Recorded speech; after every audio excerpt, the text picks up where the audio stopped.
All right, you're watching Mental Health Moments. I'm DJ Larry Jones along with Amy Horne. Today we're delving into the topic that affects all of us, and that's conflict in relationships.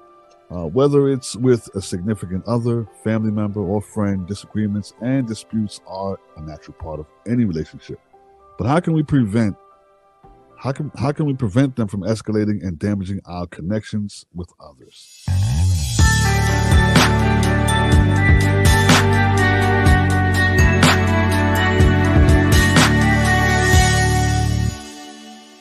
Well, that's what we're going to be exploring in this episode. And some of the most common reasons for conflicts in relationships are communication, differences in values or expectations, unresolved emotions, or past traumas. Amy, when, Yes. when these conflicts arise, what are the most effective ways to de escalate them? Well, first of all, you can't meet the energy of the escalated person. So you recognize that they are upset, they're angry, they're emotional. The best thing you can do is take a deep breath and reflect, hey, I can see your name it, upset, angry, frustrated, irritated, annoyed. So name that emotion. Um, I'm confused. What's going on? Help me understand. Or you reflect their exact words. Hey, I hear that you are angry with me because of XYZ. Right. Matching the energy will escalate it fast. Why are you yelling at me? Yeah. Then you're just going to have a yelling match. But if you question, you're yelling, can you take a deep breath and calm yourself and let's have a conversation? Right. Usually that'll work a lot better than Right. escalating it by meeting their energy. How important is active listening?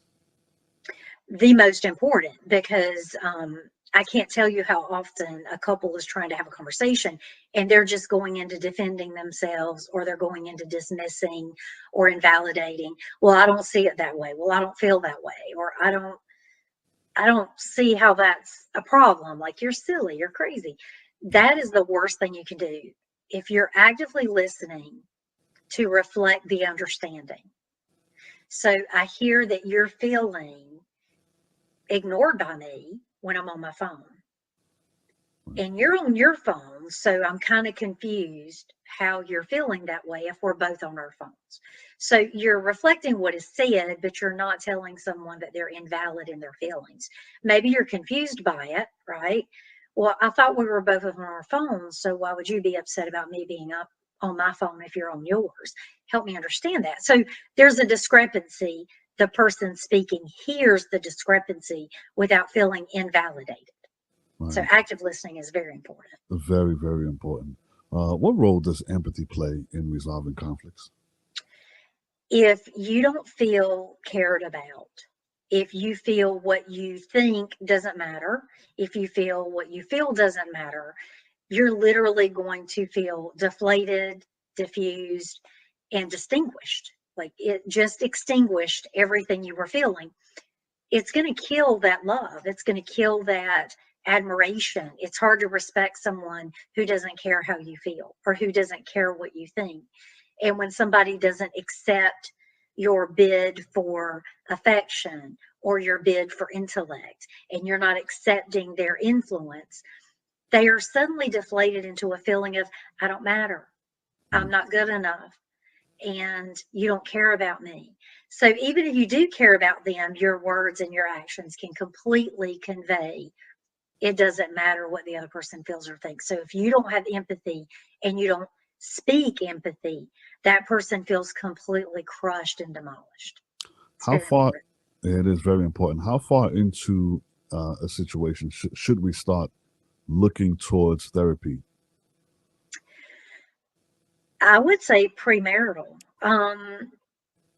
If you were to know really good communication skills before you're married, if you know your triggers, if you know your traumas, if you know what makes you tick, what makes you ignite into dynamite and explosion, you're less likely to go there. Right. But if I'm triggered and you're triggered and we're both triggered, that's where escalation really happens. as far as if you're already a couple and you're like, we're in trouble, I would say it's important before arguing continues. When we continue to have the same argument, when we continue to have unresolved issues, before it gets one foot out the door is a great time. It doesn't mean it's too late. If you both have a foot out the door, it's never too late. I've had couples who moved into separate houses who came to me and said, look, we really love each other. We've already moved out, but we still want to see if we can make it work. If you really both want to make it work, it can work. But there's a lot of work for both people, and one person can't be defensive when there's correction for that person. Because I do often have, well, you're targeting me. Well, in this session, I might be targeting you because you're specifically having an issue we need to deal with. Next week, your spouse may be the one that we're going to target an issue, but you can't be void of issue. We're both to blame, right? We're both right about how we feel, wrong about how we're communicating it. Right. And yeah, you're absolutely right. And the other always feels like they're right, and the other one is wrong, and but that's where we ruin it. Because if we're fighting to be right or wrong instead of fighting to find the solution to the problem, right? So if I have to be right all the time and my husband's the loser, he is never going to feel good about the relationship.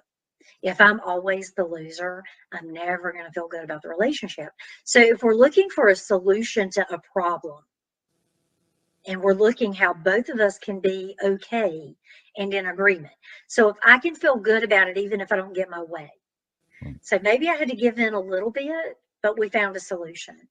And we're both like, okay, I can handle this. I can feel good about it. You can handle it. You can feel good about it.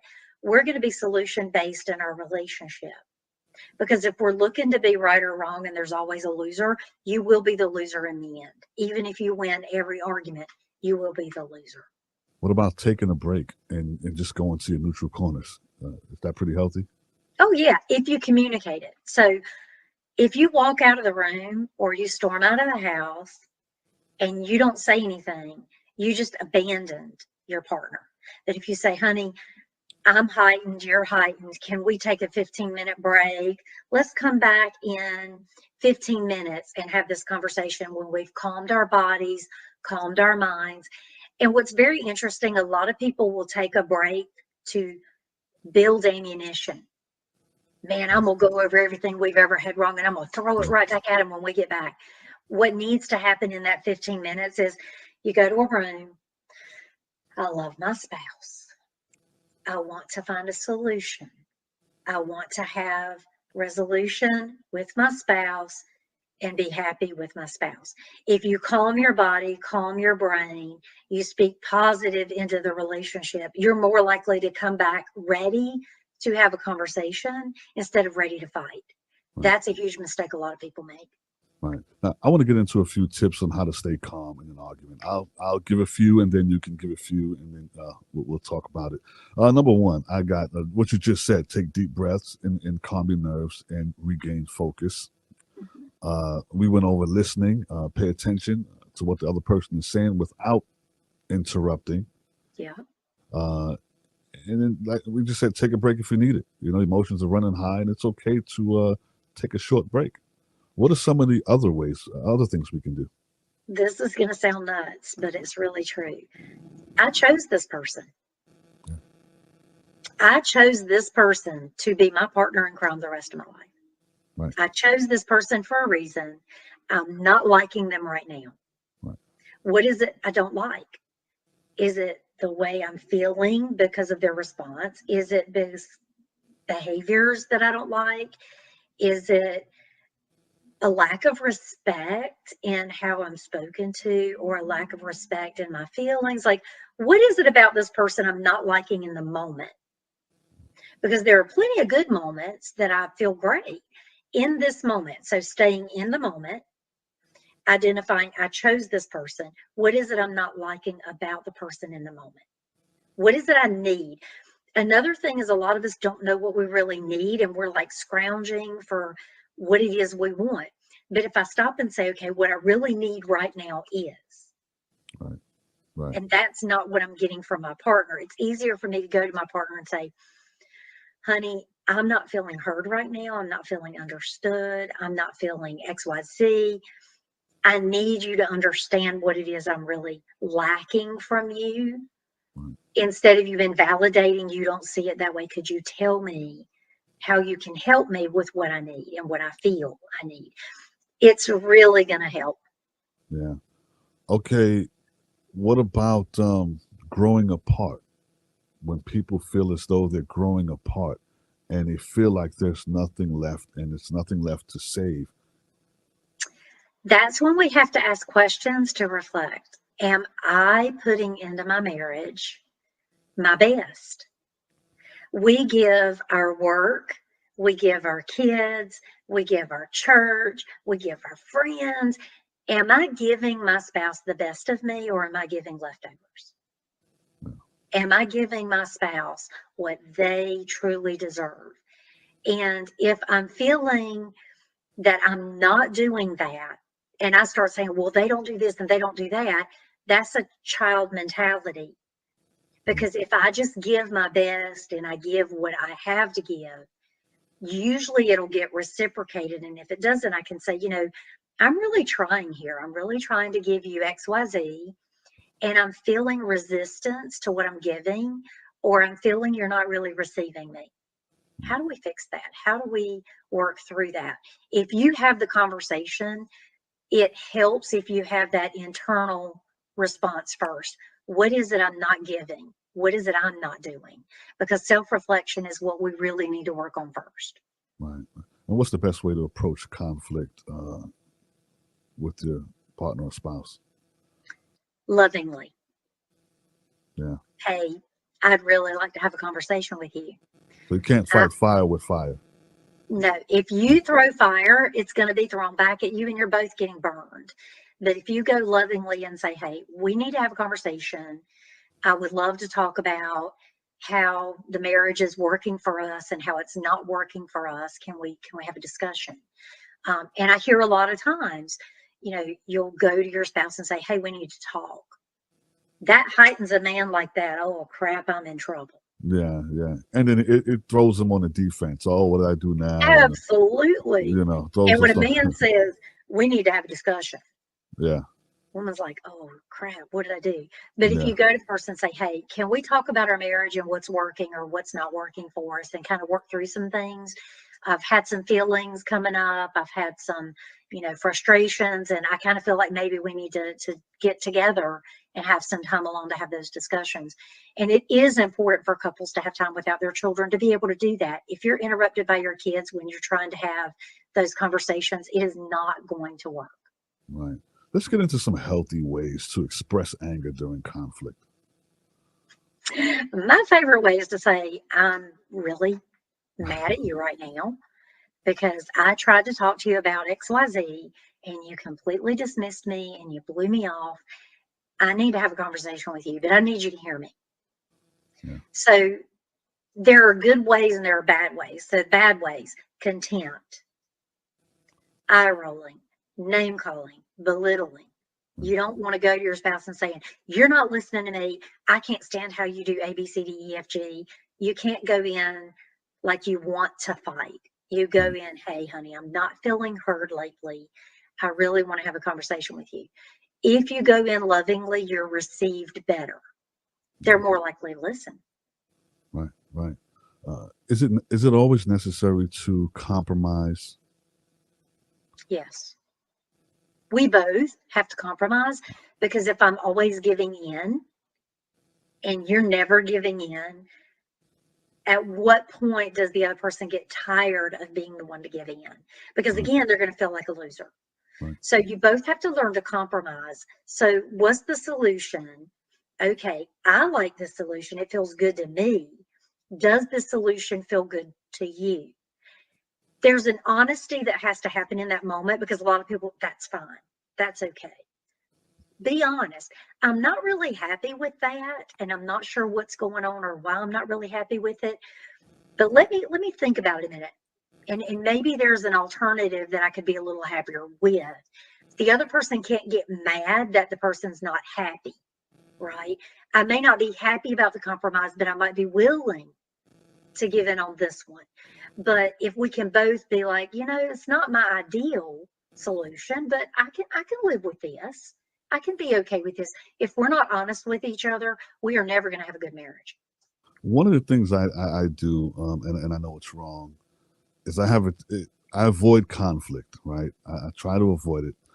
So when she's upset, the first thing I'll do is say, "Oh, relax. Oh, calm down." And that really, really gets her. Should I or should I not be saying that? You should never say that. Instead, you would say, "Honey, I can hear you're really upset, and I can hear you're really struggling right now. Take some deep breaths. Let's sit down and talk about it." It is very important that we receive our spouse when they have their emotions. And this is the thing, men are afraid of emotions because your whole lives you're told, boys don't cry, boys don't deal with emotions, suck it up, buttercup, be a man up. Like you hear all these things. Yeah. But if a man knows their safety in the emotions, if I'm a man and I'm sitting with my woman's emotions, that makes me a unique man. If you can sit in her emotions and know it's not your fault, she's not blaming you necessarily. It may come out like she is, but you can always say, "Honey, when you said XYZ, I'm feeling blamed for how you're feeling and I'm a little confused. What did I do?" Like, if you can just question the emotions without avoiding them, avoidance doesn't make it go away, it makes it bigger. Because women will hold on to that crap and pile everything else Oh on my it. gosh, yeah. You guys hold on to things for the longest, Especially if it's never resolved. If we don't have an agreement at the end of a problem, okay, do you feel good with this agreement? Do you feel good with this solution? If we both say, yes, this works great for me, and it goes that way, there will never be another issue with that again. Yeah. The problem is when we don't really resolve the issue, it doesn't change anything and the behaviors don't change. That's when it's held on to. Some ammunition goes in that gun and they are waiting to shoot it right back at you. And you guys can hold it for years and years. It's like, you got the brain of an elephant.